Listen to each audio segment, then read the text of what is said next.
네, 안녕하세요. 저는 국립현대미술관에서 미술 아카이브를 관리하고 있는 아키비스트 이지라고 합니다.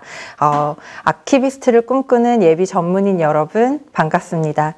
오늘 아카이브에 대해서 여러분들에게 소개할 수 있는 좋은 기회가 되었으면 좋겠습니다. 같이 한번 자료를 보면서 미술 아카이브가 어떤 건지, 그리고 아키비스트가 어떤 일들을 하는지 같이 한번 살펴보면 좋겠어요. 일단 굉장히 멋있는 건물을 제가 사진을 들고 왔는데요. 이거는 루이비통, 파리에 있는 루이비통 파운데이션에서 프랭크 게리라는 아주 세계적인 건축가가 지은 미술관이에요. 이 건물을 제가 왜 가져왔냐면 최근에 이 미술관이 19년도에 개관을 했을 때 했던 첫 전시를 좀 같이 보고 싶어서예요. 이 전시가 어떤 전시였냐면 빅 모던이라는 파리 하면은 어쨌든 현대 미술이 약간 태동한 곳이라고 볼 수 있잖아요. 그래서 1800년대부터 약간 모던 시기에 그 미술을 작품들을 통해서 그 흐름을 개괄하는 어떻게 보면은 좀 역사적인 전시 이런 것들을 굉장히 개관 전시로 했습니다. 그래서 제가 이 전시를 보러 갔는데 여기에 지금 화면에 보시면 듀샹도 보이고요.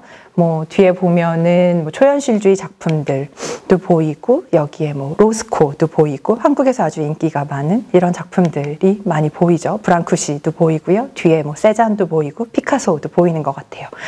그런데 요즘 날 전시장을 가면은 이런 곳만 있는 게 아니라 바로 이런 곳이 있어요. 아주 익숙하게 좀 보셨을 것 같아요. 바로 여기가 아카이브 룸이에요.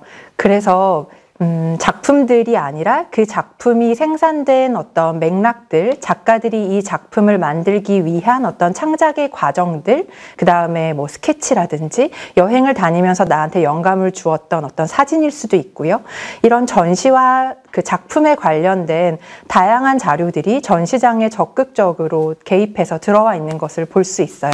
그래서 이용자 입장에서 아카이브를 접한다는 것은 이런 전시장의 이 마지막에 이런 자료실을 통한 갤러리를 통해서 보게 되는 경우가 많이 있죠. 이 미술 아카이브 하면 어려우실지 몰라도 이런 공간은 굉장히 익숙하게 보신 적이 있을 것 같아요.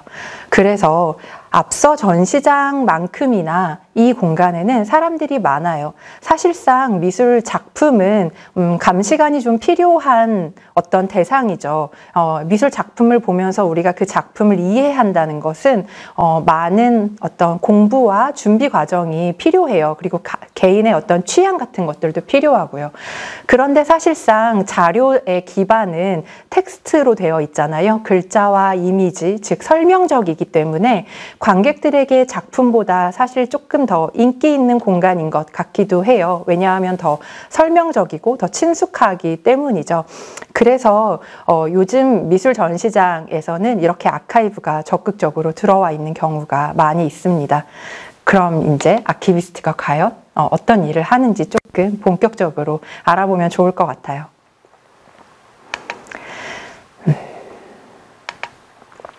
그래서 오늘 수업은 수업은 아니지만 네, 오늘의 이 시간은 아카이브가 과연 무엇인지, 그리고 아키비스트는 어떤 역할을 하는지, 그리고 아카이브의 서비스란 무엇인지 이것들에 대해서 좀 살펴보고 모든 현상에는 사실은 밝은 곳만 있는 건 아니잖아요. 그래서 아카이브를 하면서 좀 어려운 점, 아카이브가 좀 못 다루는 점들은 뭐가 있는지 그런 것들도 같이 알아볼 거고요. 그 다음에 좀 이제 여러분들이 가장 관심이 있으실 부분이기도 할 텐데 아카이브를 다루는 기관들은 어디 있는지 이런 것들도 좀 같이 알아볼게요.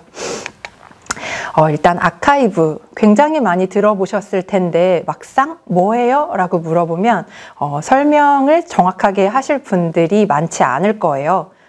근데 이제 이런 거를 조금 알아놓으면 우린 어디 가서 조금 유식한 사람처럼 보일 수 있죠. 아카이브의 어원은 아르콘과 아르케이온이라는 단어에서 파생됐어요. 그래서 아르콘은 원래 그리스어로 지배자를 뜻하는 말이에요. 그래서 지배하다라는 그 뜻을 지닌 동사의 그 어간 아르크에서 유래했고요. 그 다음에 아르케이온이라는 곳은 아르케이온이 거주하는 장소예요. 그래서 아르콘의 처소이자 그의 권한 아래 국가의 공식 기록이 보존된 곳이라고 하거든요. 그래서 우리가 어떤 고대 시대에 이미 지금 오늘날 존재하는 아카이브 기관처럼 이런 기록 보존소 아르케이온이 한 20여 개 국에 이미 고대에 그러니까 기원 전이죠. 고대 국가에 존재했다고 해요. 그 다음에 아카이브의 다른 표현으로는 이제 우리말도 알 필요가 있어요. 그래서 일단 저 일반적인 말로 레코드, 그 다음에 기록이란 말을 쓰는데요. 레코드의 어원은 라틴어로 심장을 의미하는 코어와 그 주다라는 의미의 대어의 합성어예요. 그래서 뭔가 시간이 지난 후에 어떤 심장에 아주 중요한 것을 준다, 이런 의미를 가지고 있어요.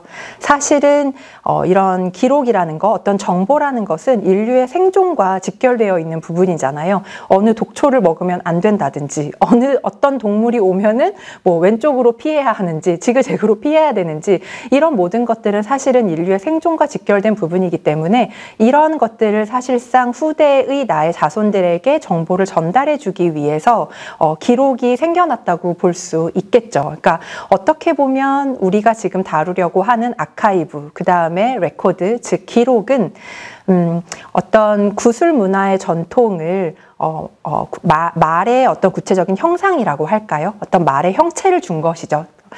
그 다음에 이제 우리나라 말로 기록이라고 할 수 있는데요. 기록은 말을 다듬어서 쓰다.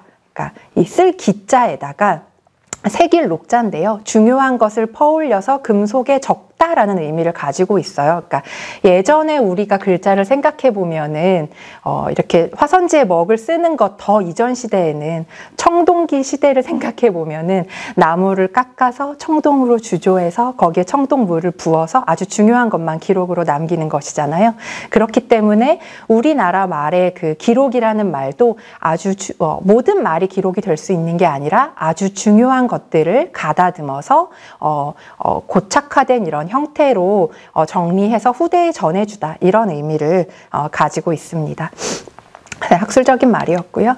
그 다음에 이제 학술 용어로서의 아카이브는 공공 기록이나 역사상 중요한 문서들이 보존되어 있는 장소, 그리고 그 때문에 보존된 역사에 관한 기록이나 문서라고 딱 영어 사전에 나와 있는데, 여기서 하나 좀 주의 깊게 봐야 되는 것이 그 기록물 자체를 의미하기도 하고 그 기록물이 보존되어 있는 장소, 공간의 개념도 가지고 있다는 거예요. 그래서 그 아카이브라는 말이 어느 책에서 나온다면은 우리는 이게 그 문서, 도큐먼트를 의미하는지 그 기록물을 보관하고 있는 장소를 지금 말하고 있는 건지 맥락에 따라서 조금 파악할 필요가 있어요. 그래서 이거를 단지 기록물이라고만 알고 있는 것은 조금 위험하다고 할 수 있겠죠. 그렇다면은 이제 여기까지가 일반적인 기록물의 형태 그 용어였다면 과연 예술 아카이브는 그럼 뭘까? 예술 아카이브는 당연히 예술과 아카이브의 합성어예요. 그렇다면 예술은 우리가 모두 다 이제 알다시피 예술가나 예술 관련 단체가 생산하거나 이런 수집한 생산한 이런 것들이 이제 예술이죠. 뭐 음악일 수도 있고요, 춤일 수도 있고요, 무용일 수도 있고요, 미술일 수도 있고요. 이런 것들이 예술이고, 예술 기록이라는 것은 이제 이들이 이런 행동을 적극적으로 수행하면서, 좀 더 쉽게 얘기하면 작가가 작품을 생산해내면서, 혹은 그 예술 작품을 연구하는 연구자들이 그 작품을 연구하면서 만들어낸 자료라든지 생산해낸 어떤 기록물, 이런 것들을 다 예술 아카이브라고 볼 수 있을 것 같아요. 자, 그렇다면은 이제 예시가 사실상 더 우리에게 빨리 와닿으니까 예시를 한번 볼게요. 이건 제가 담당했던 컬렉션, 아카이브 컬렉션인데요. 홍대의 파나가를 신설해서 만들었던 파나가 유강렬 선생님의 컬렉션이 저희 미술관에 들어와 있어요. 이분은 1920년대생이신데요. 일단 일본에서 중학교, 고등학교를 나왔고 대학까지 마쳤고, 그 다음에 그 당시에 미국으로 그 펠로우십을 받아서 록펠러 펠로우십을 받아서 프렛 인스티튜트라고 지금도 아주 좋은 미술학교에서 유학을 했어요. 그래서 이제 이 분이 돌아와서 홍대에 판학과를 신설을 하고 학장으로 지내면서 이제 그 어떤 공예와 판화의 그 초석을 다지는 어떤 역할을 많이 하셨거든요. 그래서 이분의 자료를 이제 기증을 한다고 해서 딱 받아보니까 그 첫 번째 보이는 이 사진은 당시에는 캐리어가 없었기 때문에 그리고 비행기를 타고 간 것도 아니었기 때문에 이 오래된 괴짝에 옷가지와 공부할 어떤 서적 같은 것들 몇 권을 들고 배에 싣고 이제 미국으로 가게 된 거죠. 그래서 요 상자가 그대로 이제 저희한테 수집이 됐고 열어보니 거기에 미국에서 정말 봤던 중요한 어떤 전시들, 그 다음에 뭐 그 당시 1950년대 미국에서 개최되었던 피카소나 뭐 조르주 브라크나 이런 유명한 작가들의 전시 리플렛 같은 게 있었고요. 또 본인이 직접 집필한 어떤 연구 저서라든지 그 다음에 이런 것처럼 생산해낸 자료라든지 판화가였기 때문에 판화 작품들이 많이 있습니다. 그 다음에 또 이분이 교우관계가 좋았기 때문에 김환기 선생님 이런 판화가 막 컬렉션에 들어와 있는 거예요. 그 당시에 선물을 받았기 때문에, 그리고 뭐 청경자 작가와 친했기 때문에 선물을 받았다든지. 그래서 이런 경우 아키비스트가 컬렉션을 열었을 때 발견하면 굉장히 기쁜 순간이죠. 아, 되게 오늘날의 가치에서도 굉장히 중요하고 좋은 어떤 자료들, 그 다음에 아카이브가 들어있었기 때문에 좋았습니다. 아, 이게 아까 예시로 들었던 그 당시 50년대 미국에서 개최된 피카소의 전시의 리플릿입니다.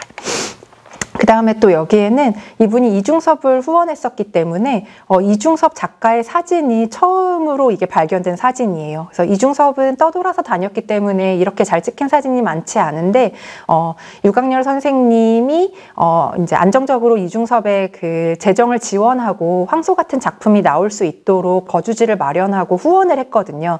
그렇기 때문에 거주지가 일정하니까 일본에 있는 부인이 이분한테 뭔가 이중섭한테 편지를 보내고 싶으면 유광열 선생님 집으로 먼저 보내는 거예요. 그래서 그 안에 이중섭의 사진이라든지 자녀들의 사진들이 많이 들어있고, 또 유광열 선생님이 이중섭 선생님이 유광열 선생님한테 보낸 서신들도 있고, 그래서 이런 자료들이 있으면 굉장히 재밌죠. 지금 여기 이제 유광열, 뭐 재형 이렇게 써 있는데 이게 다 이중섭의 필체가 되는 거고, 소그림 앞에 있는 이중섭의 사진은 최초로 발견된 사진이어서 이런 자료가 처음 발견됐을 때 이제 저는 보도자료를 크게 내서 이 사진이 거의 한 10m로 출력이 돼서 광화문 한복판에 붙기도 했었어요. 이런 일까지 아키비스트가 하게 되죠. 그래서 이런 자료들을 이렇게 예시를 보여드리는 이유는 예술 아카이브라는 것의 종류가 굉장히 다양하다는 거를 좀 보여드리고 싶었어요. 작가가 직접 생산한 어떤 작품에 준하는 어떤 자료들도 있고, 작가와 교류를 나누었던 그 당시에 중요한 다른 작가들의 자료가 들어있기도 하고, 뭐 학술 저서가 들어있기도 하고, 편지가 들어있기도 하고, 이런 사진, 시청각, 문서들이 들어있기도 하고, 이런 것들이 다 예술 아카이브라고 할 수 있습니다. 그 다음에 이런 다른 컬렉션, 최근에 저희가 수집한 컬렉션의 예시인데요. 뭐 좀 보시면 될 것 같아요. 배만실이라는 작가의 컬렉션 최근에 수집을 했고요. 날짜를 보시면 정말 한 달 전에 봤다는 걸 알 수 있죠. 그래서 뭐 이분 잠깐 그냥 아주 간략하게 보여드리면, 이분 같은 경우는 또 이대에 공예과를 이제 만드신, 장식미술과를 만드신 분인데 그 당시에 그 미술 교재가, 대학에서 쓰는 교재가 없기 때문에 이렇게 손으로 교재를 다 직접 공부해서 그려서 이 학생들을 지도했던 걸 알 수 있어요. 그러면 교육자로서 그 배만실 작가의 어떤 활동을 보여주는데 이 자료는 굉장히 중요한 역할을 하겠죠. 그다음에 뭐 공성훈 선생님, 아직도 되게 기억하시는 분들이 많을 텐데 돌아가신 지 얼마 안 되셨고, 그다음에 이제 돌아가신 지 얼마 안 돼서 중요한 자료들이 많이 가지고 있었기 때문에 유족분들이 이 자료가 후배 혹은 후대의 연구자들에게 잘 연구됐으면 하는 바람에서 저희한테 기증을 해주셨습니다. 그다음에 또 이제 김상구 선생님, 판화가 신데 이분도 저희 판화 컬렉션을 다 기증해 주셨고, 이분 같은 경우에는 뭐 뉴욕의 메트로폴리탄 미술관이나 필라델피아 미술관처럼 세계 유수의 미술관에 소장되어 있는 본인의 작품을 AP로 만든 그 작품들을 또 저희 미술관에 기증해 주셔서 소장품으로 많이 이 아카이브가 이관되기도 했어요. 그만큼 중요한 자료들을 넘겨주셨기 때문에 뭐 이런 경우도 있죠. 자, 그렇다면은 이제 우리는 이용자의 측면에서 지금 여기 제 강의를 들으시는 분들은 이용자 측면에서 이 전시장에서 아카이브를 접하셨을 테고요. 그 다음은 저는 이제 그러면 아키비스트 입장에서 아카이브는 이런 것들이 수집돼요 라는 거를 보여드린 건데요. 그럼 과연 이 과정에서 아키비스트는 어떤 역할을 할까요? 앞서 보신 것처럼 다양한 자료들이 저희한테 이렇게 수집이 됐는데 이게 전시장에서 이용자들을 만나기까지 그 전반의 과정을 아키비스트가 하게 되는 거거든요. 한번 간략하게 살펴볼게요.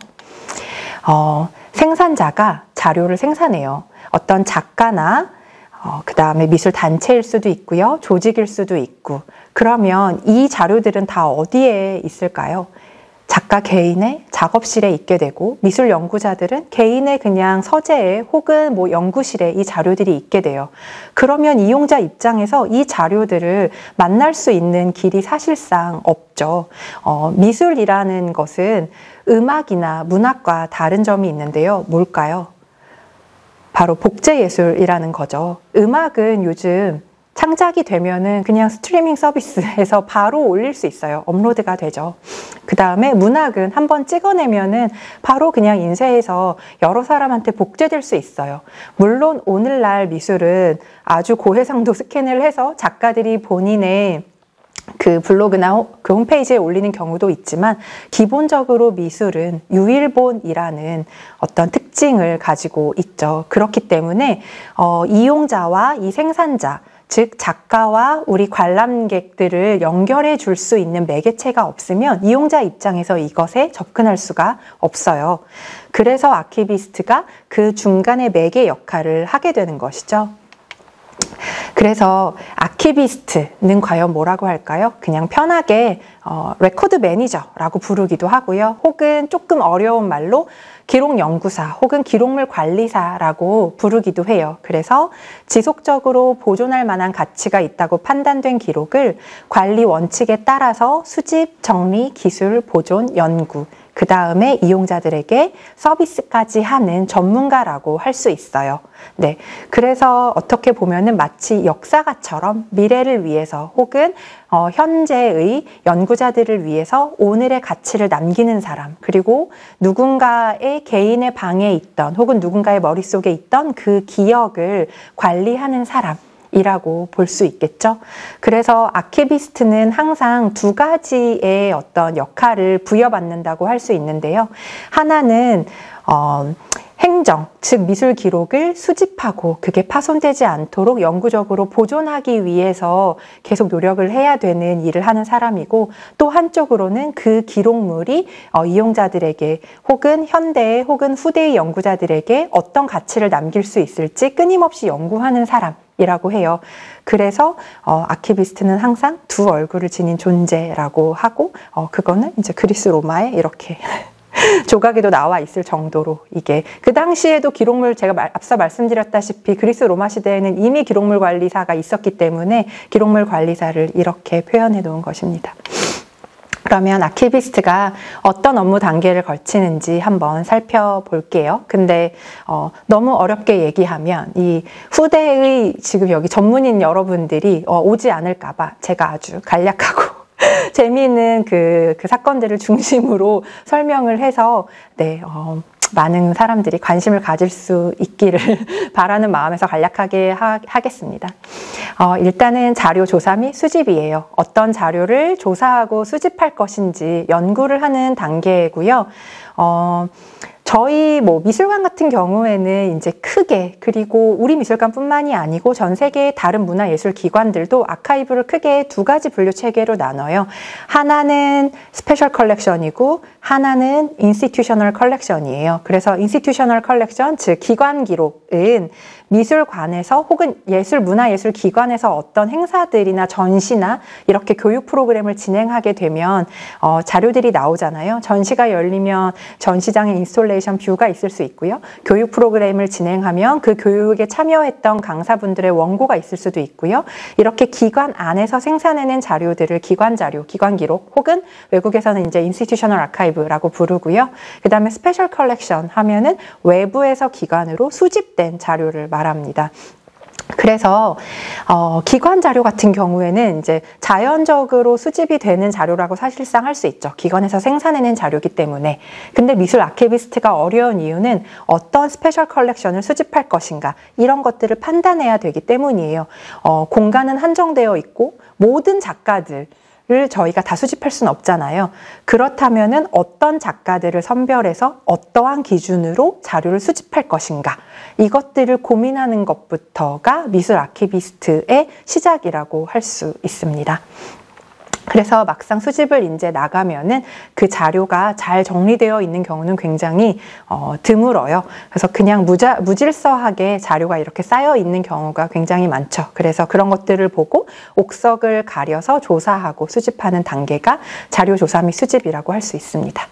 그 다음에 이제 등록하는 단계인데요. 등록하는 단계는 그 수집한 자료를 임시로 등록을 하는 거예요. 그러니까 어떤 자료가 있는지 모르기 때문에 막 뒤섞여 있다고 했잖아요. 그러니까 아주 대강의 그 질서를 파악해요. 그래서 여기에는 엉뚱한 자료가 끼어 있을 수도 있거든요. 그럼 그런 것들은 돌려드리고 뭐 작가라든지 연구자의 너무 개인적인 혹은 너무 민감한 혹은 연구 가치가 없는 이런 자료들이 들어있을 경우가 있어요. 그래서 등록하기 전에 이런 자료들을 한번 개괄적으로 목록화를 하고요. 그 다음에 약정식이라는 것을 진행하게 되는데요. 약정식을 하는 이유는 이 약정식을 해야 이 외부의 개인이 가지고 있던 기록물이 법적으로 기관에 소속된 어떤 아카이브 컬렉션이 되기 때문입니다. 그래서 그 미술 자료의 컬렉션의 성격을 특성을 파악해서 그 내용 협약의 문구 같은 것들을 기증자와 서로 조율해서 협약서를 맺게 되고요. 기증 약정식을 하게 됩니다.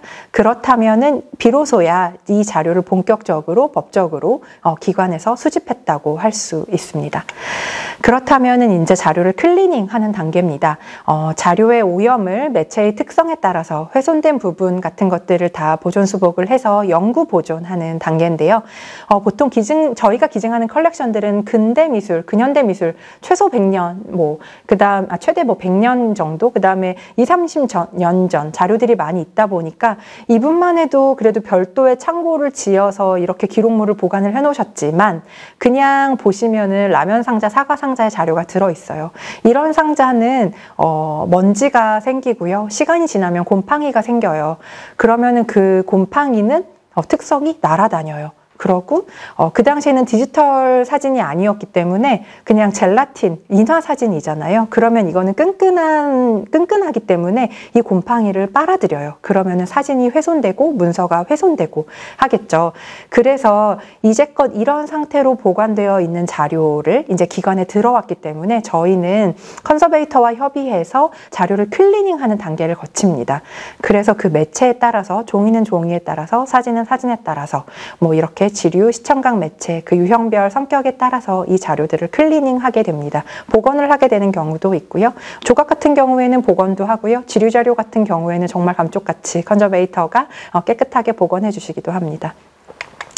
그 다음에 이제 아카이브 정리 및 기술인데요. 이제 이 기술이라는 게 테크닉을 얘기하는 게 아니라 디스크립션, 이거를 정말 서술하다, 기술하다 이런 의미거든요. 그래서 사실상 저희가 일반적으로 뭐 큐레이터라는 직업이 익숙하시면 큐레이터의 꽃은 전시다라고 얘기를 하는데 아키비스트의 그러면 꽃은 디스크립션, 기술이라고 할 수 있습니다. 이제 그 자료가 각각 어떤 의미를 지니는지 그것들을 설명해주는 단계예요. 그러니까 예를 들면은 도서와 달리 아카이브는 누군가의 해석을 기다리고 있죠. 이거를 조금 더 어렵게 얘기하면 도서의 서지 정보라는 것은 어느 누가 기술해도 달라질 수가 없죠. 왜냐하면 그 사서 마음대로 이 책의 제목을 바꿀 수도 없고요. 생산된 출판 연도를 바꿀 수도 없어요. 그리고 책의 내용을 바꿀 수 있는 것도 아니고요. 그래서 도서 같은 경우는 그것이 어떻게 설명되어야 하는지를 이미 데이터가 포함하고 있다고 볼 수 있습니다. 하지만 아카이브는 그렇지 않아요. 작가나 혹은 연구자들이 어떤 개인의 의식의 흐름 혹은 연구를 하면서 생산해내는 어떤 과정에서 그냥 아주 자연스러운 과정에서 생산해낸 것이기 때문에 질서가 잡혀있지 않고 연대도 불분명하고 뭐 1940년대, 50년대 이런 뭐 편지나 문서를 받으면은 이게 정확하게 어떤 걸 얘기하는 건지 모르는 경우가 사실은 대다수예요. 그렇기 때문에 아키비스트는 1차적으로 어떤 연구자의 태도를 가지고 이 자료가 과연 언제 생산된 거고 어떤 내용을 포함하고 있는지 이런 것들을 연구하는 사람이라고 할 수 있습니다. 예를 들어 제가 담당했던 것 중에 하나가 다다익선의 아카이브 컬렉션이었는데요. 그냥 깨끗한 A4 종이에 그냥 동그라미가 이렇게 계속 있는 거예요. 그냥 매직으로 그려진. 그래서 이게 뭐지? 그냥 낱장이 막 돌아다녀요. 그래서 뭐지? 이거 버려도 되나? 왜냐면 의미가 없잖아요. 아무 설명도 없고. 그랬더니 그게 백남준 선생님이 그냥 다다익선의 이미지를 이렇게 일필휘지로 스케치를 해놓으신 거였던 거예요. 제가 버렸으면은 아주 큰일 났겠죠. 그래서 그러면은 이 자료는 제가 이 자료를 연구하지 않았을 때는 그냥 한 장의 낙서 혹은 미상 자료였다가 제가 다른 자료들을 다 보면서 비슷한 유형의 자료들을 발견해내고 얘가 어느 자료에 속해 있는지 그 질서를 파악하는 순간 아, 백남준 다다익선 제작을 위한 스케치라는 제목으로 바뀌게 됩니다. 그러면은 연도도 특정할 수 있게 되죠. 다다익선이 1987년에 이제 설립이 됐고 제작 의뢰가 간 게 거의 86년 말이니까 이 문서, 이 하나의 드로잉의 생산 연대는 86에서 87년도로 특정할 수 있게 되는 거예요. 그래서 아키비스트는 이러한 역할을 한다고 보시면 되는데요. 그럼 나 너무 모르는데 어떡하지? 이렇게 생각하실 수 있는데, 그래서 보통 아키비스트는 그 분야에 전공한 사람들이 컬렉션을 맡게 돼요. 미디어 아트를 전공한 사람이 뭐 박형기 선생님, 뭐 백남준 선생님 이런 미디어 아트의 어떤 컬렉션을 맡게 되고 그 다음에 뭐 현대미술을 전공한 사람이 뭐 현대미술을 맡게 되고 이런 식으로 하게 된다는 거죠. 그 다음에 어떻게 분류 기술을 해야 되는지 그 기준이 있기 때문에 그거에 따라서 하면 되니까 너무 겁내실 필요는 없습니다. 네, 그 다음에 이제 이거는 기술에 대한 어떤 세부적인 지침 같은 것들인데요. 조금 내용이 어려우니까 이것들은 저희 기관의 예비 전문인 여러분들이 방문을 하실 기회가 있다거나 혹은 홈페이지에서 당장 들어가셔서 아카이브 컬렉션 아무거나 클릭해서 보시면은 좀 알 수 있는 내용이라서 넘어갈게요. 아카이브를 어떤 항목들로 기술해야 되는지 그런 것들을 분류해 놓은 체계라고 보실 수 있어요. 그래서 저희는 최대한 한 장의 종이를 정말 한 장의 종이를 이렇게 26가지의 분류 항목을 가지고 기술을 하고 있습니다. 그래서 이것의 참조 코드가 뭔지, 제목은 뭔지, 유형은 뭔지, 위치는 어디에 있는지, 내용은 뭔지, 생산자는 뭔지 이래서 이 하나의 자료를 해석하기 위한 그 26개의 기술 항목들을 저희가 어떤 협의와 약속을 통해서 매뉴얼로 만들어 놨다고 보시면 돼요. 그 다음에 이제 그래서 이런 것들을 그냥 뭐 본인이 그냥 일반적인 프로그램이나 개인적으로 관리하는 것이 아니라 아카이브 관리 시스템이 있기 때문에 이 시스템에 빈칸이 다 있어요. 그래서 여기에 맞게 데이터를 입력하고 프로그램으로 기록물을 관리하게 됩니다. 네, 다음으로는 아카이브의 포장 및 보관에 대해서 알아볼게요. 앞서 수집에서 이렇게 렉에 그냥 사과 상자 이런 곳에 자료들이 막 들어있다고 제가 말씀을 드렸었는데요. 저희한테 이제 이 자료가 기증이 되는 순간 위치를 바꾸게 됩니다. 저희는 이 기록물들을 중성상자에 보관하게 되거든요. 중성상자라는 것은 이런 기록물들이 산소와 만나서 산화되는 것을 방지할 수 있는 처리가 되어 있는 이런 상자들을 얘기해요. 그래서 예를 들면은 어떤 한 장의 종이를 중성상자에 상자에 넣었을 때 100년 동안은 상태가 변하지 않는다. 이런 것들을 보증을 합니다. 이런 상자를 전문으로 제작하는 이 곳에서는요. 그래서 저희가 이제 이런 상자만 쓰는 게 아니라 저희가 생각하는 모든 사무용품 있잖아요. 클립도 중성 클립이 있고요. 연필도 중성 연필이 있고요. 중성 지우개가 있고요. 그 다음에 뭐 사진, 인화사진 같은 것들을 끼우는 어떤 내지 같은 게 있는데 그런 것들 중에서도 중성 내지, 그러니까 겉으로 보면 똑같은 그냥 투명 뭐 비닐 같은 느낌인데 이게 다 중성 비닐인 거예요. 그래서 저희가 어떤 기록물들을 영구히 보존하기 위해서 이런 중성 전용 용품들을 다 사용하게 됩니다. 그 다음에 당연히 모든 자료를 만지고 접촉할 때는 중성 장갑을 끼고 자료들을 만지게 되죠. 그래서 이렇게 이제 잘 포장하고 보관한 자료들을 영구히 보존하기 위해서는 전용 보존 서고를 조성을 해야 해요.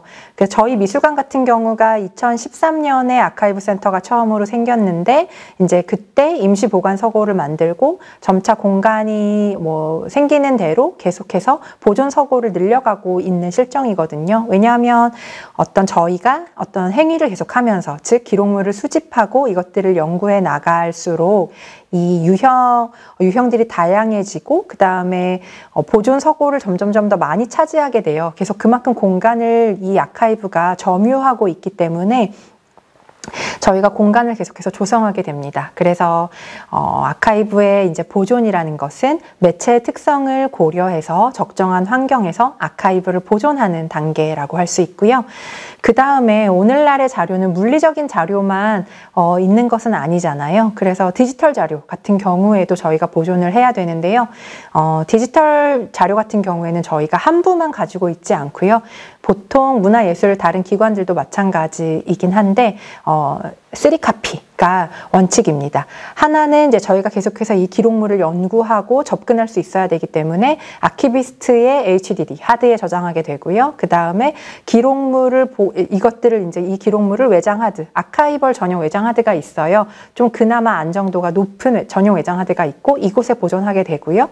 그 다음에 이 데이터들을 좀 더 안정적인 서버에도 보관하게 됩니다. 그래서 어느 하나가 뭐 그럴 일은 없겠지만 망실되거나 혹은 천재지변, 지진이나 홍수 등에 의해서 이게 없어지더라도 그 세 가지의 자료 중에는 하나는 살아남도록, 그래서 물리적으로 이 보관 위치가 다 달라야 합니다. 그래서 저희 같은 경우에는 아키비스트가 가지고 있는 컴퓨터가 있고 그 다음에 외장 하드는 보존 서고 다른 공간에 보존하고 있고 서버는 서울관에 이렇게 있고 이런 식으로 물리적으로 거리를 떨어뜨려서 전자기록을 보관하고 있습니다. 그 다음에 이런 것들을 각각 어떻게 보존해야 된다는 것은 기술을 어떻게 해야 된다는 매뉴얼이 있었던 것처럼 전자기록물들을 어떻게 보관해야 된다는 매뉴얼이 좀 국가적으로 통용되는, 그러니까 국제적으로 약간 합의된 이런 기준들이 있거든요. 그래서 이런 것들에 맞춰서 기록물을 보존하고 있습니다. 그 다음에 뭐 종이 같은 경우 소장품, 그러니까 작품도 마찬가지인데요. 주로 이제 18에서 20도씨, 그 다음에 습도는 50% 정도로 왔다 갔다 하는 이 정도 컨디션에서 보관을 하는 게 안정적이어서 이 정도 수준을 맞춰서 보관을 하고 있고요. 또 하나 이제 저도 사실은 아키비스트가 아니었기 때문에 저도 처음에는 이제 미술관에서 그냥 전시를 하는 그 기획자로 일을 시작한 거였다가 아키비스트로 계속 교육을 받고 나중에 이제 공부를 하면서 점점 아키비스트로 됐고 지금 한 경력이 10년 정도 됐는데요. 저도 보존 서고를 하면서 몰랐던 게 있는데 소방시설이 좀 달라요. 소방시설이 여기는 물이 아니라 하론가스라는 전용 소방시설을 설비를 해야 되더라고요. 그래서 수장고 조성 공사를 할 때 이런 가스로 화재를 진압을 해야 이런 지류자료 같은 것들이 이렇게 물에 젖으면은 이제 복원이 불가능해지니까 이렇게 가스로 화재를 진압하더라고요. 그래서 대부분의 이제 기록 보존 서고에는 전용의 어떤 화재를 진압하기 위한 장치들을 하고 있습니다. 그 다음에 이제 뭐 아카이브를 어떻게 장기 보존할 것인가 뭐 이런 단계인데요. 예를 들면은 사진 같은 거, 문서 같은 거, 이런 물리적으로 이 원본이 하나만 있으면 이것들을 뭐 어떤 실수에 의해서 이게 찢어질 수도 있고 그 다음에 잃어버릴 수도 있고요. 뭐 수백 장이 전시에 나갈 수도 있고요. 혹은 열람자가 이것들을 보겠다고 하면 저희는 원본 자료 한 부밖에 없는 원본 자료를 내어드리기 때문에 대개 수십 명, 수백 명이 몇 년에 걸쳐서 이 자료들을 보다 보면은 없어지는 자료가 자연적으로 생길 수 있어요. 그러면은 이 자료는 유일 자료인데 없어지면 안 되기 때문에 이 자료를 일반에 공개하기 전에 디지털화를 합니다. 그래서 문서나 뭐 사진이나 혹은 뭐 청각 테이프거나 오늘날 쓰지 않지만 뭐 카세트 테이프나 뭐 비디오 테이프나 뭐 CD나 이런 매체들도 다 디지털화를 해요. 그래서 어쨌든 파일로 안전하게 원본을 디지털화해서 가지고 있어야 어떤 망실이나 후대의 위험에 이 자료들을 영구히 보존할 수 있기 때문에 장기 보존 전략을 가지고 있습니다. 그 다음에 또 하나 이게 중요한 이제 이유는 이렇게 물리적인 자료를 스캔해서 디지털화하는 것도 물론 중요하지만 디지털로 된 자료도 저희가 1년에 뭐 몇 년 있다가 USB 꽂았으면 안 열리는 경우가 되게 많잖아요. 사실상 모든 전자매체도 안정적인 매체가 아니기 때문에 적어도 6개월에 한 번씩은 계속 그 자료들을 열어보고 망실되게 없는지 보고 해야 되거든요. 그래서 이런 전자기록 일지라고 하더라도 이런 자료들을 장기로 보존하기 위한 어떤 전략 같은 것들이 필요해서 아키비스트는 이런 것들까지도 다 고민을 하고 계속 이 자료를 어떻게 하면 적어도 내가 있는 세대, 한 세대를 100년이라고 한다면 어떻게 100년 동안은 보관할까? 그 다음에 뭐 오늘날 더 이상 저희 예전에 쓰던 그런 그 파일 확장자를 안 쓰게 되는 경우도 굉장히 많잖아요. 그렇게 되면은 다른 확장자로 바꿔준다든지 아니면 일반적으로 뭐 디자인에서 많이 쓰는 AI 파일 같은 경우에는 일반적으로 우리가 열어볼 수 없다든지 그러면은 PDF로 보존을 해서 열람자들에게 보여준다든지 이런 여러 가지 전략을 세우는 게 다 아카이브의 디지털, 그 다음에 장기 보존의 전략 단계라고 할 수 있습니다. 이런 것까지도 다 고민을 해야 된다는 것이죠. 그 다음에 마지막으로 이제 아카이브 서비스가 있는데요. 저희가 이렇게 모든 자료들을 공들여서 서비스하고 보존을 하는 이유는 결국은 이용자들에게 여러분들에게 이 자료들을 연구할 수 있게끔 혹은 볼 수 있게끔 하기 위해서예요. 그래서 정리를 완료하고 저작권 이용에 문제가 없는 이런 아카이브들을 서비스하는 단계, 아카이브 정리의 최종 단계를 아카이브 서비스 단계라고 하고 아키비스트는 어떤 이 담당하는 자료의 특성에 따라서 그 서비스 대상과 방법을 세분화해서 아카이브의 활용이 활발하게 일어날 수 있도록 그 서비스 프로그램을 설계하죠. 어떤 자료는 굉장히 시각적으로 아름다워서 막 이렇게 오랜 세월을 두고 연구한다기보다는 전시장에 한 번에 다 디스플레이가 되어 있을 때 즉각적으로 이렇게 인식이 되게 되는 이런 자료들이 많이 있을 수 있어요. 왜냐하면 저희가 미술 자료이기 때문에. 그렇게 되면은 이 미술 아카이브는 전시를 통해서 서비스가 되는 것이고요. 어떤 자료는 시각적으로는 그렇게 뭐 아름답지 않지만 그냥 똑같은 흰 종이에 써져 있는 문서 글자이지만 그 내용이 너무 좋은 경우가 있어요. 그런 경우에는 저희가 그 아카이브의 내용들을 다 타이핑을 해서 책으로 묶어낼 수도 있겠죠. 그리고 또 어떤 것들은 자료가 너무 적어서 이것들을 기반으로 한 파생 연구가 필요한 경우도 있어요. 그러면 뭐 아까 앞서 뭐 유광열 선생님의 판화 컬렉션이다. 사실 자료 양이 많지 않거든요. 그런 경우에는 판화를 연구하시는 분들한테 이 자료를 보여드리고 이 아카이브 컬렉션을 기반으로 연구 세미나가 활성화되고 세미나가 열려서 유광열 선생님에 대한 그 논문이 나올 수 있도록 아카이브를 기초로 한 이런 식으로 서비스를 할 수도 있고요. 그래서 미술 아키비스트는 자기가 기술을 담당하게 된 그 아카이브 컬렉션을 보고 연구하고 특성을 파악해서 어떤 식으로 이용자들을 만나면 좋을지를 고민하고 그 방법들을 실현해내는 역할을 하게 됩니다. 그리고 모든 아카이브는 기본적으로 원본 자료를 신청한 사람들에게 보여드립니다. 유일본이지만. 그래서 보통은 뭐 정말 어린 학생들, 초등학생, 중학생 정도한테까지는 사실은 이런 자료가 요청도 사실 많지 않지만 망실이거나 어떤 위험이 있을 수 있기 때문에 보통 못 보게 하는 경우가 많이 있고요. 저희 미술관이 폐쇄적이어서가 아니라 전 세계 다른 모든 미술관들도 마찬가지고요. 저희가 한 고등학생 정도 학생들부터는 원본 자료를 꺼내서 볼 수 있도록 하거든요. 왜냐하면 이제 전공에 따라서 어떤 미술에 대해서 궁금할 수 있기 때문에. 그래서 그러니까 성인 그리고 이 자료를 해를 끼치지 않는다고 저희가 신뢰할 수 있는 이런 열람자들에게 이 하나밖에 없는 원본을 꺼내주죠.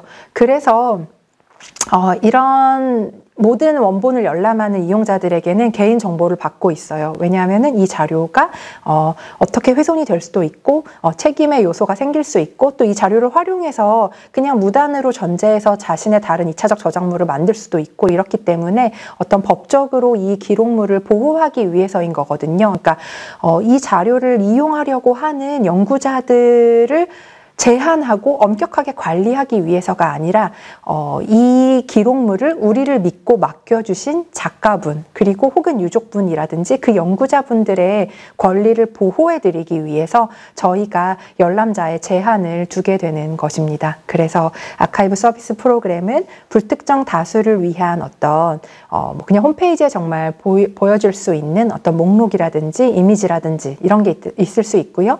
연구자를 위한 원본자료 열람 서비스라든지 관련 분야의 학술 프로그램을 조직한다든지 이런 식으로 일어날 수 있고 일반 이용자를 위한 전시나 어떤 출판 혹은 교육 프로그램 이런 식으로 서비스가 될 수도 있습니다. 그래서 저희 이거는 그냥 홈페이지에 들어와서 보시면 될 것 같아요. 국립현대미술관 누리집에 들어오셔서 거기에 도서 아카이브 메뉴가 있습니다. 거기에 보시면 저희의 미술관 기록과 그 다음에 저희가 수집한 스페셜 컬렉션 수집 기록의 자료들을 다 하나하나 클릭해서 어떤 자료고 또 하나의 낱장의 이 종이가 26개로 아까 기술한다고 말씀드렸는데 어떻게 기술되어 있는지 그 내용들을 다 파악해 보실 수 있습니다. 그 다음에 아카이브 서비스를 조금 예시를 드려볼게요. 이 강의의 그 초반부에 제가 그 루이비통 파운데이션의 전시를 보여드렸는데 그 외에 이제 어떻게 열람이 되고 있는지 예시인데요.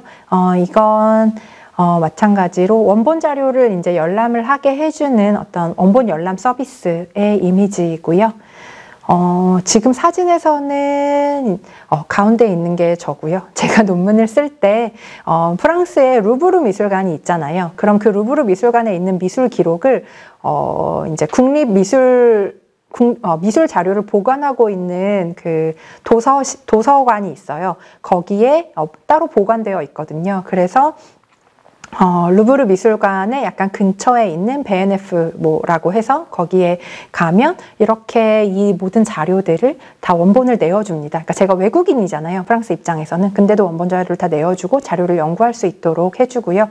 저희도 마찬가지로 외국인 연구자들이 본인들의 박사학위나 어떤 논문을 작성하기 위해서 저희한테 방문하게 되는 경우가 많이 있어요. 특히 한국 미술이 굉장히 요즘 각광을 받고 있기 때문에 특히 최근에 민중미술 같은 경우에는 외국에 있는 연구자가 6개월간 장기 체류를 하면서 민중미술을 연구하겠다고 해서 저희 아카이브 컬렉션에 거의 상주하다시피 해서 아카이브 센터에서 자료들을 많이 본 경우가 있죠.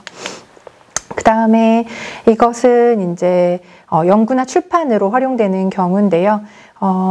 어느 미술관의 몇십 주년 기념 이렇다면 사실 우리가 을에 책이 나올 거라고 생각을 해요. 30년 동안 어떤 활동을 했고 어떻게 지어졌고 어떤 사람들이 어떤 일을 했다. 이런 것들은 사실상 아카이브, 그 기록을 기초로 하여서 만들어지는 경우가 많기 때문에 아카이브의 활용이 이렇게 연구나 출판으로 되는 경우가 많이 있습니다. 그 다음에는 앞서 말씀드렸던 세미나고요. 이거는 뭐냐면 지금 저기 안에 파워포인트 안에 있는 잘 안 보이실 텐데 이게 세로로 막 써내려간 그 이중섭의 이력서예요. 그러니까 이게 저희 아카이브 컬렉션에 들어있는 거예요. 그러면은 사실은 이중섭이 그 요절을 했기 때문에 어떤 전시에 뭐 참여했고 내가 몇 년에 태어났고 어느 학교를 언제 졸업했고 이런 걸 사실 잘 알 수 없잖아요. 근데 이중섭 본인이 자기가 자필로 쓴 이력서기 때문에 이 정보는 굉장히 신뢰할 만한 정보가 되는 거죠. 그렇기 때문에 이런 것들이 아카이브 컬렉션에 들어있으면은 이런 것들을 관련 연구자들에게 공개하고 연구를 할 수 있도록 저희가 이런 자료들을 세미나를 통해서 서비스를 하고 있습니다. 그 다음에는 이제 주로 저희가 사실 미술관이기 때문에 전시에 아카이브가 나가게 되는 경우가 많이 있는데요. 여기에 보시면은 장르적인 특성으로 아카이브 전시가 필요한 경우라고 제가 예를 들었는데 어떤 거냐면 초현실주의예요. 그럼 여기 미술을 전공한 분들이 많이 지금 이 강의를 듣고 계실 텐데 초현실주의 하면은 사실은 그냥 선언문을 낭독하고 끝나게 되는 경우 이런 것들도 있고요. 물론 뭐 그 초현실주의에 참여했던 뭐 달리라든지 이런 작가들의 작품도 있겠습니다만 취지나 선언문 같은 것들이 굉장히 중요한 미술 장르잖아요. 그렇기 때문에 제가 이거는 테이트에 가서 봤던 전시인데 주로 이 초현실주의 전시가 작품보다는 아카이브 전시더라고요. 그래서 이렇게 어떤 미술의 장르적 특성으로 아카이브 전시가 주가 돼서 열릴 수밖에 없는 전시들이 있습니다. 그 중에 하나였고 또 하나 이런 경우 저희가 보통 이제 대지미술이라고 하는 거 혹은 사이트 스페시픽 아트라고 하는 거 그러니까 장소 특정적이에요. 그러면 일시적으로 그 장소에서 열렸다가 없어지는 작품이 있을 수도 있고요. 혹은 30년 전에 있었기 때문에 지금은 가볼 수 없는 경우가 많이 있잖아요. 그런 경우에도 마찬가지로 아카이브 전시가 될 수밖에 없습니다. 특히 대지미술 같은 경우에는 아카이브 전시가 될 수밖에 없죠. 그 다음에 또 하나는 이제 이거는 제가 직접 했던 전시이기도 한데요. 과천관 어떤 기관의 뭐 몇십 주년을 기념하는 메모리얼 하는 그런 전시입니다. 그래서 과천이 30년 동안 어떤 활동을 했고 어떤 전시들을 열었고 과천관을 개관한 게 어떤 의의가 지니는지 이런 것들을 기록물을 토대로 기획했던 전시입니다. 그 다음에 또 하나 제가 이제 앞서서 지금까지 그러면 아카이브가 미술 이런 거고 어원은 뭐고 아카이브를 다루는 사람들은 어떤 일들을 하고 그 업무의 절차들은 뭐고 이런 일들을 말씀을 드렸는데요. 사실은 아카이브가 다루지 못하게 되는 것 뭐 이런 것들도 있어요. 그런 것도 한번 생각해 볼 필요가 있을 것 같아서 간단히 한번 살펴보도록 하겠습니다. 아카이브를 바라보는 두 가지 시선이 있을 수 있어요. 하나는 아카이브의 가능성이고 또 하나는 아카이브의 실패겠죠. 이 작품은 이제 일리아 카바코브라는 작가의 16개의 줄이라는 작품이에요. 그래서 어느 한 이제 이 작가가 자신의 개인의 일상의 주변에 있는 어떤 사물들을 16개의 끈에 차례대로 자기가 질서를 만들어서 매달아 놓은 작품이에요. 근데 이것은 마치 아키비스트가 하는 업무와 굉장히 비슷하죠. 그냥 놓여있는 어떤 기록물들을 아키비스트가 분류하고 수집하고 분류하고 그 다음에 라벨링, 기술을 해서 어떤 질서를 만들어 놓잖아요. 아키비스트의 업무가 마치 그것처럼 이 작가는 이제 그 업무에 착안을 해서 이 작품을 만든 것인데 일상의 자신의 주변에 있는 어떤 사소한 물건들을 자기만의 그 분류법으로 16개의 로프에 이렇게 매달아 놓고 전혀 다른 캡션 같은 것들을 달아 놓는 거예요. 저희가 볼 때는 그냥 한 장의 연필일 수도 있는데 뭐 그냥 연필이 아니라 의미를 부여한다면은 내가 뭐 사랑하는 사람과 헤어졌을 때 이별의 편지를 썼던 연필 이렇게 하면은 이거는 그 연필의 물리적인 속성과 다른 어떤 의미를 가지게 되잖아요. 이런 것처럼 이 물건을 매달아 놓고 여기에 그 자기가 부여한 디스크립션을 한 거죠. 이런 작품들이 있는데 이제 제가 이거를 왜 가능성과 실패를 암시하는 첫 장에 가지고 왔냐면 그래서 이 일리아 카바코브라는 이 작가가 개인의 일상의 물건들을 친절하게 이렇게 다 그룹핑해서 분류하고 설명했다고 해서 저희가 과연 이 작가에 대해서 잘 알았다고 볼 수 있을까요? 그렇진 않겠죠. 이 작가는 개인적으로 굉장히 자기에게 친숙한 물건들을 친절하게 저희에게 설명해 줬지만 결국은 우리는 이 작가가 보여주고 싶은 수집한 부분들, 그리고 자기가 기술한 내용들, 보여주고 싶은 부분, 보여주고 싶은 방법으로 그 대상, 이 나라는 대상을 인식하게 만든 것이잖아요. 사실은 아키비스트가, 역사가가 하는 일이 그렇지 않을까? 아키비스트가 모든 자료를 수집할 수 있는 건 아니고, 아키비스트가 어떤 자료를 수집했다고 해서 그게 그 작가의 삶과 작품 세계를 다 과연 보여줄 수 있을까요? 거기에는 수집되지 못한 것들이 훨씬 더 많이 있을 수 있겠죠.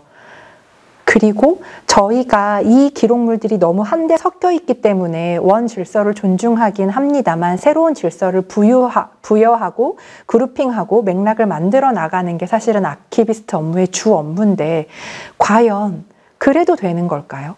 어느 한 개인이 어떤 그 다른 사람이 생산해낸 자료들을 임의로 그렇게 조직한다는 것의 위험성은 과연 없을까요? 이런 것들이 바로 어떤 역사가적인 시선에서 그리고 아키비스트의 업무에서 저희가 항상 고민하고 하는 그런 지점이고 이 업무 자체에 도사리고 있는 하나의 위험성이라고 볼 수 있겠죠. 그래서 아카이브의 가능성을 제가 앞서 굉장히 호언장담하면서 막 독버섯을 먹으면 안 되니까 기록이 너무 생존에 중요하지 않겠어요? 라고 호소했지만 사실은 그 기록은 승자들의 기록인 경우가 많이 있고 탈각되는 기록이 많이 있다는 것이죠. 그래서 물론 하지만 기록에 가치가 있어요. 그래서 이런 것들을 쭉 그냥 써놨는데 뭐 기억한다는 것은 과거와 현재, 과거와 미래 간의 연결고리를 만드는 거고 기억한다는 것은 뭔가 우리가 어떤 지나간 시간들에 대한 존엄성을 회복하는 것이다 라고 얘기하기도 하고 또 미래 사회를 위한 책임을 지고 인류 지식의 전달자로서 어떤 그 공공의 선에 혹은 역사에 봉사한다. 이렇게 이제 기록의 장점에 대해서 얘기할 수도 있어요. 그리고 또 하나로는 예를 들면은 예전의 기록이라는 것은 뭐 제가 기원전부터 존재했다고 말씀드렸는데 최초의 기록은 물론 뭐 암각화일 수도 있겠습니다만 이제 좀 기록물의 성격을 띈 기록은 흔히 그 메소포타미아에서 발견된 점토판부터 예로 들거든요. 왜냐하면 거기에 국가의 중요한 보물의 목록이 나와 있고 그것들을 관리하는 전문가가 있었고 이게 어떤 질서를 부여받아서 전용 보존 서고에 있었어요. 보존 서고에 이 점토판이. 그래서 고대 국가를 발굴하다 보면은 기원전 3000년 전에 존재했던 뭐 우루 사망조 이런 데를 하다 보면은 점토판이 막 2000개가 발견되고 그래요. 그게 다 오늘날의 아카이브 중성상자처럼 점토 상자에 보관되어 있고 식별 코드가 붙어 있고 막 그래요. 그래서 이런 기록의 가치라는 그래서 이런 기록이라는 것은 기원 전부터 어떤 국가의 어떤 핵심 정보를 담고 있었고 이런 것들은 어떻게 이어지냐면 저희가 사실은 잊고 있지만 신분제 사회였기 때문에 왕족, 귀족, 그 다음에 귀족에서 조금 더 신분제 사회가 완화될수록 뭐 상인 그 다음에 혹은 권력을 잡고 있는 뭐 수도승이라든지 북미 유럽 같은 경우에는 가톨릭의 뭐 교황이라든지 사제들 이렇게 기록물이라는 것은 어떤 특권 계층을 위해서 봉사하는 것이었거든요. 그래서 어떤 정보를 점유하고 있다는 것은 배타적 정보를 가지고 자신들의 특권 계층을 유지하기 위한 어떤 도구로 사용했다는 거예요. 근데 이제 프랑스 혁명, 뭐 박애 평등, 뭐 자유 이런 기치를 내걸고 이끌었던 그 시민혁명 이후로 이 기록을 시민들에게 돌려주어야 된다라는 움직임이 생기기 시작한 거거든요. 그래서 아카이브 혹은 아키비스트는 이 어떤 민주주의라든지 어떤 이 우리 사회의 민주주의를 활성화하는데 기여하는 사람이라고 볼 수 있어요. 예술 아키비스트는 마찬가지로 개인의 작가나 연구자들이 가지고 있어서 그냥 소수만 알고 있던 자료들을 일반 대중 열람자들에게 이렇게 공개하는 역할이잖아요. 그러니까 어떻게 보면 미술 자료의 민주주의에 봉사한다고도 볼 수 있잖아요. 그런 것처럼 또 기록의 하나의 중요한 가치는 그게 사회적인 기억을 관리하고 또 그 그 국민들에게 의사소통의 네트워크를 제공하고 민주사회와 시민의 핵심 요소로서 민주주의 구현의 기반이자 혹은 소수에게 독점됐던 이 기록 정보 같은 것들을 국민들에게 돌려준다. 그리고 그런 역할을 하는 사람들이다라는 가치를 지니고 있기도 합니다. 그렇다면 미술 기록은 이것과 마찬가지로 과거와 현재를 이어주고 생산자와 연구자를 이어주고 열람자를 매개해서 어떤 미술이 새로운 곳으로 활성화될 수 있는 그런 가능성을 지니는 곳으로 바꿔주는 그런 역할을 미술 기록이 하고 또 그런 업무를 아키비스트가 한다고 볼 수 있을 것 같아요. 그래서 뭐 일반적으로 얘기하는 기록의 가치죠. 그래서 뭐 키케로는 고대 뭐 로마의 뭐 학술가였던 당신이 태어나기 전에 일어났던 일을 알지 못하는 건 항상 어린아이로 뭐 남아있는 것이다. 이런 명언들도 있고, 또 호라티우스는 말들은 흘러가고 기록은 남는다. 이래서 기록의 가치를 얘기하기도 하죠.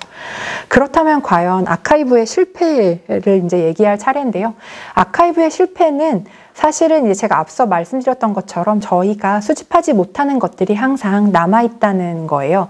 그리고 또 하나 제가 이제 가볍게 예를 들고 싶은 것은 뭐냐면 2018년에 국립현대미술관 과천관에서 열렸던 이성자 작가의 전시를 위해서 이성자 작가가 살았던 프랑스의 그 니스 근처에 있는 작가의 작업실에 간 적이 있어요. 근데 그 공간에 들어갔더니 마치 작가가 당장이라도 문을 열고 저희를 맞아줄 것처럼 그 기록물들이 너무 잘 보존되어 있는 거예요. 그 상태 그대로.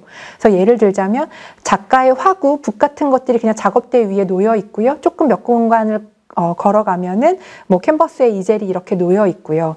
그 다음에 작가가 봤던 책들이 서재에 그대로 꽂혀 있고요. 이렇게 있어요. 이것은 굉장히 그 자료들을 생산해낸 사람의 그 작가의 그 질서와 그 숨결이 그대로 묻어 있는 것이잖아요. 근데 제가 이 자료를 수집한다고 그것들을 다 헤집어서 마치 그 장소의 침입자가 된 것 같은 기분을 저는 느꼈어요. 너무나 이 자체로 완벽한데 그냥 우리가 이 공간에 잠깐 와보면 되는 건데 반대로 이 자료들을 이 맥락에서 다 탈각시켜서 떼어내서 이것들을 내가 목록화하고 중성상자에 넣어서 차가운 보존상자에 넣어 놓는 것. 이게 불가피한 업무라고 할지라도 과연 이것이 놓치고 있는 지점이 있지는 않을까. 이런 것들을 항상 고민하게 된다는 거죠. 그래서 모더니즘과 포스트 모더니즘의 뭐 대결은 이제 미술을 전공한 예비 전문인들이라면은 뭐 필수로 이렇게 달달 외웠던 그런 것이기 때문에 제가 따로 설명하진 않겠지만 마찬가지로 모든 것을 수집할 수 있는 게 아니고 또 우리가 다 맥락을 만든다고 해서 그 대상에 접근할 수 있는 것이 아니기 때문에 항상 모든 것을 조직화하고 수집해서 질서를 부여하고 이해시킬 수 있다. 이렇게 생각하는 것은 아키비스트, 너네 착각이다 라고 비판하고 있는 연구자들도 분명히 있습니다. 그래서 이런 것들은 되게 무용하다. 그냥 그 자체로서 그 자료가 스스로 말을 하게 해야 된다라는 것이죠. 그래서 이것도 분명 타당한 의견이기 때문에 한번 소개를 하고 싶었습니다. 그래서 아키비스트들은 항상 연구자적인 어떤 겸손함으로 그 자료를 잘 드러내려는 태도를 지니고 있어야 되고 또 어떤 다양한 주제와 매체를 가지고 있는 이 자료들이 후대의 연구자들에게 잘 전달될 수 있도록 매체도 계속 바꿔줘야 되고 새로운 어떤 변화하는 환경이라든지 새로 등장하는 어떤 미술의 이론이라든지에 항상 열려있는 진보적인 시각을 가지고 또 열람자들에게 결국은 서비스하기 위해서 공공에 봉사한다는 마음을 가지고 이 자료들에 접근하는 게 중요할 것 같습니다. 그래서 이제 마지막인데요. 아카이브 기관에 관심이 많으실 것 같아요. 근데 제가 앞서 말씀드릴 것은 각 미술관들에서 아카이브 센터가 아직은 블루오션이라는 겁니다. 지금 굉장히 많이 생기고 있어요. 예를 들면은 이제 이 기록을 보존하려고 하는 것은 어떤 굉장히 기본적인 요소이기 때문에 국가에서는 국가 기록물을 관리를 하거든요. 근데 이제 미술 자료를 관리하는 미술관에서 아카이브 센터라는 걸 해야 되는구나. 미술관만 있어야 되는 게 아니구나라는 인식이 점차 생긴 거예요. 그래서 국립현대미술관 같은 경우에는 저희의 아카이브 아카이브 센터가 과천에 2013년 11월, 그 다음에 서울관에 2014년 2월에 이제 개소를 했는데요. 굉장히 빨리 오픈을 한 편이 되고 지금 아카이브 기관들이 굉장히 많이 생기고 있어요.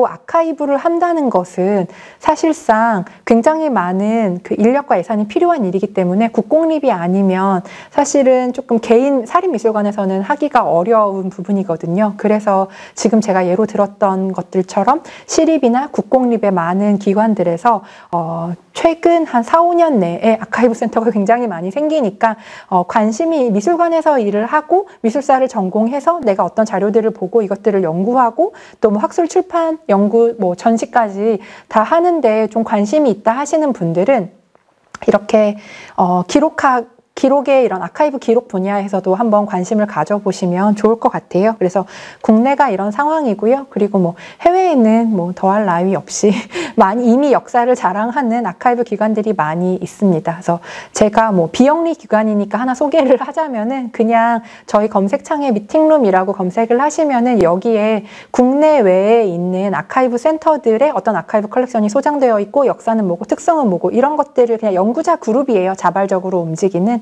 이 그룹들이 정리해 놓은 사이트가 있거든요. 그래서 저도 초반일 때, 초심자일 때 참고를 하면서 많이 공부를 했던 사이트니까 예비 전문인 여러분들은 이 사이트에 좀 들어가셔서 뭐 보시는 것도 아카이브 기관들을 보시는 데는 도움이 되실 것 같아요. 그리고 전공이 조금 궁금하실 수도 있는데 보통 그러니까 미술 아카이브를 한 사람들은 미술이나 이제 뭐 큐레이터랑 똑같죠. 뭐 그냥 뭐 국문과, 영문과, 불문과 이런 이런 인문 계열의 전공을 하고 그 다음에 뭐 대학원에서 미술사를 전공한 사람들이 사실상 대다수이고요. 저도 마찬가지로 학부에서는 국문학을 하고 석사에서는 미술사를 전공했고요. 박사과정에서는 기록학을 했거든요. 그런 것처럼 이제 미술사와 기록학 이 두 가지 학문이 요구되는 경우가 요즘에 최근에 추세입니다. 그래서 어쨌든 이제 기록이라는 것을 다루기 위한 어떤 특성 같은 거를 알아야 될 필요가 있어요. 미술사만 잘 아는 것뿐만이 아니라 이런 매체는 이렇게 접근해야 되는구나. 뭐 이런 정보를 관리한다는 측면에서 기록을 알아야 되기 때문에 기록학은 그런 측면에서는 굉장히 도움이 되는 학문이거든요. 그래서 만약에 석사나 혹은 박사과정을 진학해야 되는 미술을 전공한 예비 전문인이라면은 기록학이라는 전공도 한번 고려해 보시면 좋을 것 같습니다. 해외 같은 경우는 어떠냐면요. 보통 석사를 2개 하는 경우가 많이 있더라고요. 뭐 게티나 제가 만나봤던 게티의 아키비스트들이라든지 뭐 모마 뮤지엄의 아키비스트들 같은 경우에도 마찬가지로 미술사로 석사를 하고 그 다음에 어떤 정보를 다루는 실용적인 방법론으로서 어떤 정보학, 인포메틱스를 전공하는 경우가 많이 있더라고요. 그래서 이런 것들도 한번 고려해 보시면 좋을 것 같아요. 그리고 해외로 또 일을 하실 수도 있는 거잖아요. 그러니까 이런 전공들이 필요하다는 거를 아시면 좋을 것 같고요. 그 다음에 뭐 이제 저희 미술관에 있는 연구센터인데요. 이 두 공간에 찾아오시면 언제든지 제가 친절하게 아카이브 컬렉션을 보여드리고 설명을 해드리니까 관심이 생기신 분이라면은 한번 방문해 보시면 될 것 같습니다. 뭐 이런 정보들은 다 저희 홈페이지에 있는 정보들이기 때문에 그냥 들어가셔서 각 관별로 어떤 자료들이 소장되어 있는지 보시면 될 것 같아요. 네, 그래서 질의응답을 현장에서 받으면 좋을 텐데 못 받을 것 같아서 제가 오늘의 강의는 이것으로 마치겠습니다. 긴 시간 되게 지루했을 텐데 들어주셔서 너무 감사합니다.